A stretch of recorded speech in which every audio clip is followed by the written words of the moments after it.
bisa mendapatkan kebahagiaan dalam aktivitas apapun sekalipun sederhana. Tapi ketika kebahagiaan itu tidak diiringi dengan ridha Allah, rasanya itu akan selalu sementara. Kita butuh momen-momen baru untuk mendatangkan kebahagiaan itu. Tapi titik poin ketika Allah ridha dengan apa yang kita kerjakan, apa yang kita lakukan, maka Allah akan tanamkan satu cawan yang luas kandungannya, yang bisa menerima setiap keadaan dengan hal yang paling menyenangkan. Apapun yang kita lihat selalu nyaman. Yang kita dapati, kita ridha dengan apa yang Allah berikan. Keadaan itulah yang oleh Nabi itu diungkapkan dengan komen yang sangat simpel tapi dalam isinya. Kata Nabi, ajaban di amril mu'min. Orang beriman itu kalau benar imannya, maka kehidupan itu mengagumkan. Bila dia mendapatkan kesuksesan, dia iringi dengan kesyukuran. Sehingga sifatnya tetap proporsional. Dia sukses tapi ada keseimbangan dengan syukur. Sehingga tidak berlebihan menyalurkan kesuksesannya itu. Dan dengan sifat berlebihan itu hanya memberikan beban pada dirinya. Saya pernah sampaikan kan, di kesuksesan itu identik dengan gaya hidup. Rumus gaya di fisika itu kan selalu F1 banding lurus dengan F2. Apa yang didapat itu yang keluar. Tapi orang tidak boleh lupa bahwa F itu selalu berbanding lurus dengan P. Gaya berbanding lurus dengan tekanan hukum Pascalnya. Semakin banyak gaya, semakin tertekan hidupnya. Itu bandingan nilai kehidupannya. Nah, jadi gaya itu diperkenankan. Karena itu bagian dari energi. W sama dengan F dikalikan S. Hukum energi kan begitu. Jadi hidup nggak mungkin kalau nggak ada energi. Tapi energi yang terbaik itu akan dihasilkan membawa kesuksesan kebahagiaan ketika ridha Allah tertanam. Saat dia sukses, dia bersyukur sehingga proporsional. Saat dia merasakan duka pun dia nyaman karena punya sabar. Nah, sabar itu mahal. Di Jepang ada banjir, itu bisa minta maafnya luar biasa, tak tahan dia bunuh diri. Di kita banjir bisa berenang. Itu gambaran. Cuma kalau nggak seimbang repot juga. Nah, membangun keseimbangan itu butuh konektivitas yang kuat dengan Allah. Konektivitas itulah yang dalam bahasa agama disebut dengan sholat namanya. Ya. Di pertemuan lalu kita sudah mencakup beberapa bagian dari sholat itu. Tapi saya ingin tekankan sedikit untuk menguatkan. Sholat berasal dari kata wasala atau silatun. Dasarnya kata wasala yang berarti terkoneksi dengan kuat. Terhubung dengan erat. Kita pernah dengar istilah silaturahmi kan? Ya kan? Kalau kita kumpul, bahasa kerennya saya mau silaturahmi kan? Tapi goalnya tercapai nggak? Ya, silaturahmi itu kan dari kata silah. Terhubung dengan erat, rasa sayang dan perhatian.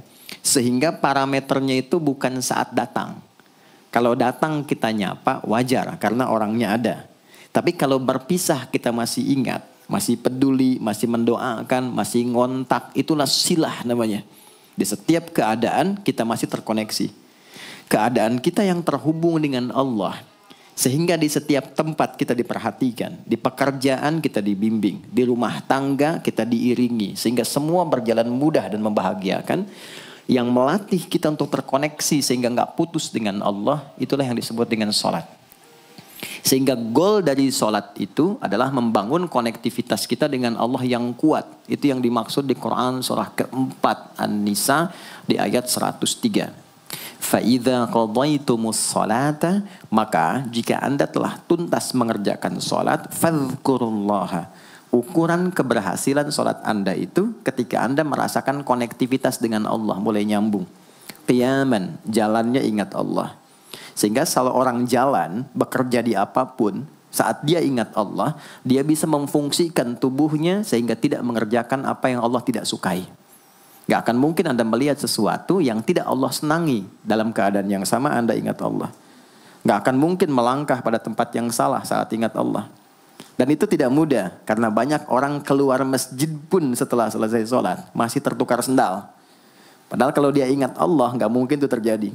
Itu pelajaran dasarnya. Wa qu'udan wa ala junubikum. Baik itu duduk bahkan sampai berbaring. Ada koneksi.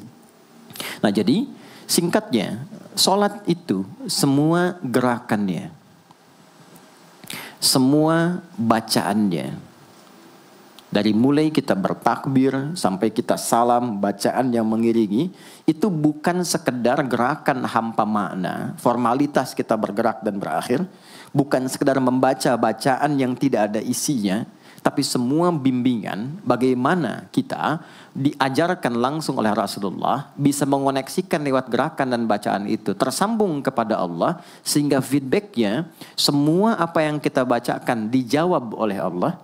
Semua gerakan yang kita lakukan ini hakikatnya bimbingan tentang inti kehidupan kita. Jadi di sholat itu ada bacaan, ada gerakan, ada hikmah. Ada maknanya semua. Jadi bukan kita takbir begini hampa saja. Tidak. Kenapa mesti begini? Kenapa tangan yang kanan menutup yang kiri? Kenapa bacaannya setelah itu ada iftitah, ada al-fatihah? Itu ada maknanya. Dan dahsyatnya semua profesi-profesi sahabat dan generasi setelahnya yang belajar dengan benar tentang sholat ini, itu semua merubah hidupnya jadi lebih sukses dari apapun yang mereka pilih dalam menjalani hidup. Dan yang paling hebat, itu yang menjadikan Nabi mendapat perintah pertama bukan zakat, bukan haji, bukan umrah, bukan puasa, tapi sholat. Dan perintahnya khusus, spesial, disampaikan dalam peristiwa Isra Mi'raj untuk memberikan pesan begitu tingginya nilai sholat ini untuk kehidupan manusia. Mohon izin maaf bagi teman-teman yang baru bergabung, supaya tidak banyak mengulang, teman-teman bisa cek kembali di pelajaran sebelumnya. Kita kemarin telah selesai di pembahasan iftitah dengan tangan kanan meletakkan di punggung yang kiri, lalu kemudian diletakkan di atas dada seperti ini. Kesimpulannya adalah, saya cepat saja, dari mulai kita bertakbir, kalau ingin terkoneksi dengan Allah, maka fokuskan diri kita untuk tersambung. Buang urusan dunia semua ke belakang. Jangan bawa dalam sholat. Kalau ingin kita tersambung dengan Allah, tepikan yang lain, hadapkan diri kita, pasrahkan. Hanya Allah yang tinggi, yang agung, yang istimewa. Kalimat agung, tinggi, istimewa, itu disebut dengan akbar. Maka kita ucapkan Allahu Akbar. Kita buang semua urusan dunia ke belakang, pasrahkan diri kita, hadirkan sekarang hanya Allah yang agung saja. Itu poinnya. Kenapa problemnya tidak sedikit orang sholat itu sulit menemukan kekhusyuan? Karena dia bertakbir masih membawa dunia.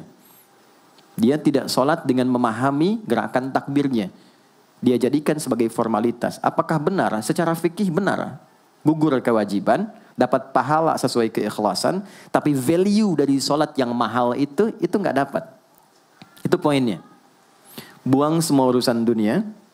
Kemudian tambatkan diri kita hanya kepada Allah. Dan uniknya kata Nabi, di fase itulah setan mulai bertugas yang mengganggu kita.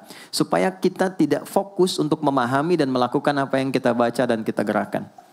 Ada setan khusus menggoda orang sholat, namanya khanzab. Nanti ada 9 jenis setan yang detil tugasnya itu berada di sekitaran kita. Mungkin satu kali Mas Baim kita belajar tentang fikih setan. Belum pernah ada kan ya? Anda kalau ke sini cuma tahu jalan yang lurus, nggak tahu macetnya, nggak tahu lubangnya, sulit menghindarinya.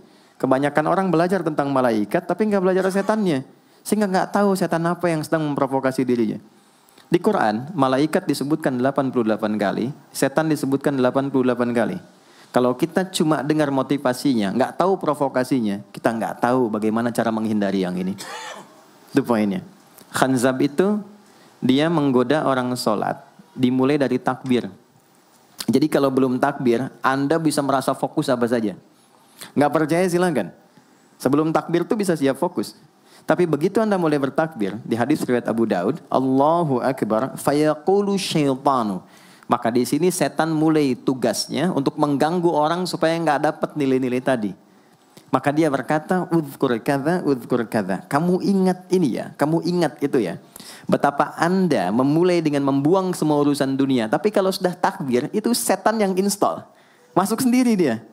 Makanya kalau nggak percaya silakan nanti zuhur tuh ya. Begitu Anda takbir, itu masuk semua. Ingat ini, ingat itu, mobil parkir di mana. Sampai ceramah saya sekarang pun itu akan masuk. Ingat ya, ada setan yang goda. Nah itu setan itu. Itu setan sendiri. Membuat kita itu begitu lupa. Sampai lihat ujung hadisnya. Hatta la yash'ural musalli kam raka'atan yusalli. Sampai nanti akan ditemukan orang sholat. Dia tidak sadar berapa rakaat sedang menunaikan sholatnya. Nah itu kalau Nabi sampaikan pasti terjadi. Poin. Untuk kita bisa mengatasi itu, poinnya apa? Quran surah ke-29 dulu, ayat 45. Quran surah 29, Al-Ankabut, ayat 45. Di Islam tuh uniknya begini, istimewanya. Nggak ada satupun ibadah yang hasil kreasi manusia. Semua terukur. Ini dalilnya, alasannya, landasan kita ibadah itu dari Tuhannya ini. Penjelasan contohnya ini dari Nabi. Pakemnya begini, kodifikasi ilmunya seperti ini. Sehingga terjaga sampai kapanpun. Dan tidak ada satupun yang kita kerjakan dalam ibadah, kecuali semua punya landasan yang kuat. Dan hebatnya diterangkan. Ini caranya, ini bacaannya, ini maksudnya seperti ini hikmahnya. Kenapa Anda begini? Kenapa begitu? Hasilnya apa? Ketika seseorang sedang memulai sholatnya, dari awal dia pengen fokus, tapi ketika dia mulai bertakbir, muncul godaan, maka sebelum sholat ditunaikan, Allah sudah ingatkan, Utlu ma uhya ilaika minal kitab.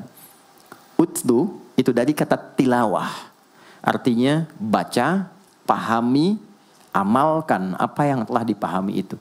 Jadi sejatinya sebelum sholat, kata Allah kalau ingin menikmati sholatnya, ingin tahu value dari sholat dan dihasilkan seperti orang dulu meraihnya, maka jangan kita terfokus untuk formalitas saja. Yang penting benar bacaan, takbir sampai salam terjaga. Betul, sekali lagi, itu menggugurkan kewajiban, formulasinya selesai, secara fikih tuntas, tapi hikmah sholat yang tadi itu kita nggak dapat.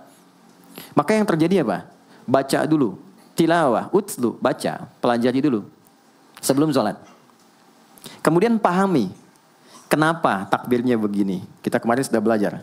Kenapa tangan kanan menutup yang kiri? Apa maksudnya sampai kita diperintahkan sholat? Bagaimana kemudian saat kita baca Al-Fatihah? Kenapa yang dibaca itu? Apa yang jadi bimbingan dari Al-Fatihah untuk kehidupan kita? Kalau sholatnya seperti itu akan merubah hidup kita. Itu langsung Allah sampaikan demikian. Lalu kerjakan, wa aqimis shalah, tunaikan sholat seperti aku tadi isyaratkan, kata Allah. Inna sholata tanha 'anil fahsya wal munkar. Maka jika engkau menunaikannya seperti itu, sholat akan merubah hidupmu. Itu kata Allah tuh. Minimal mendorong kita berbuat jadi lebih baik. Jadi bukan sekedar menjadikan kita pribadi baik, tapi semua yang kita kerjakan menjadi lebih baik. Itu sholat. Itu yang bisa merubah seorang Jundub bin Junadah yang dikenal dengan Abu Dzar Al-Ghifari.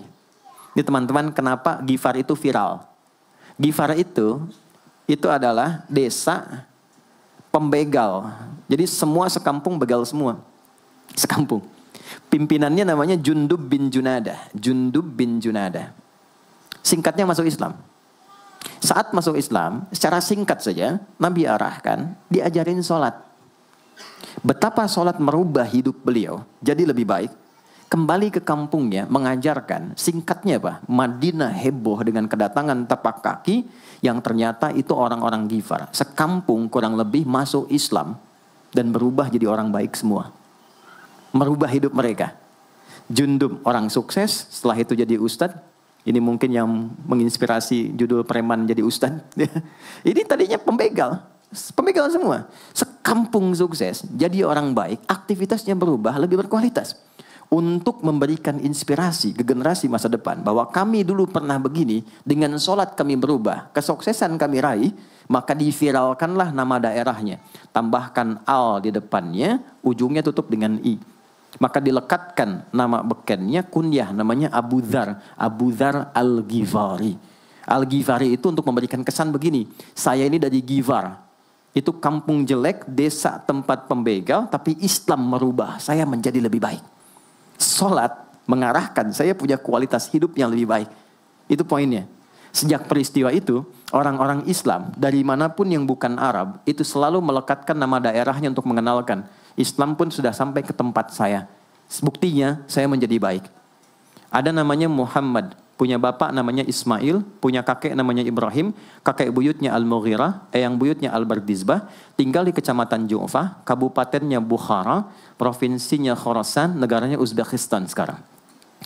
Maka karena dari Bukhara, dia kenalkan diri, datang ke daerah Arab, saya dari Bukhara. Rumus yang sama, tambahkan al di depannya, ujungnya i. Maka dia katakan, Ana Al-Bukhari. Itulah Imam Al-Bukhari. Bukan orang Arab. Kita punya guru besar Syekh Nawawi dari Banten. Ana Nawawi Al-Bantani. Ana Ahmad Yasin Al-Padangi. Tapi kesan kota itu untuk menunjukkan Islam telah sampai ke tempat saya dan merubah saya menjadi lebih baik. Kang Baim datang ke Mekah umrah, katakan saya Baim Bong al tanah kusiri. Maka kesan yang dibangun itu telah sampai ke tempat saya, merubah saya lebih baik. Saya Arman al Pondok Indahi misalnya kan, tidak masalah. Itu sah. Dan orang mengenal, oh rupanya Islam telah ke setiap wilayah. Tapi value-nya sampai enggak. Jangan cuma kita katakan saya dari fulan, saya dari tempat A. Poinnya adalah apa yang merubah engkau dari Islam menjadikan engkau lebih baik. Jadi kalau ada orang Islam mengaku Muslim, lisannya tidak lebih baik. Maaf sekali, telinganya mendengar tidak yang baik, perilakunya kurang baik, maka dipertanyakan klaim keislamannya. Sudah sejauh mana saya mendapatkan keberkahan dari Islam itu? Itu yang menjadikan kenapa sholat paling pokok dipaksa kita wajib. Bukan karena sujud rukuknya. Anda tidak sujud pun tidak akan menurunkan status Allah sebagai Tuhan. Tetap Tuhan. Tapi ternyata ada value besar yang dengan kasih Allah diminta kita sholat supaya kita minimal jadi orang baik. Dan sukses dalam hidup.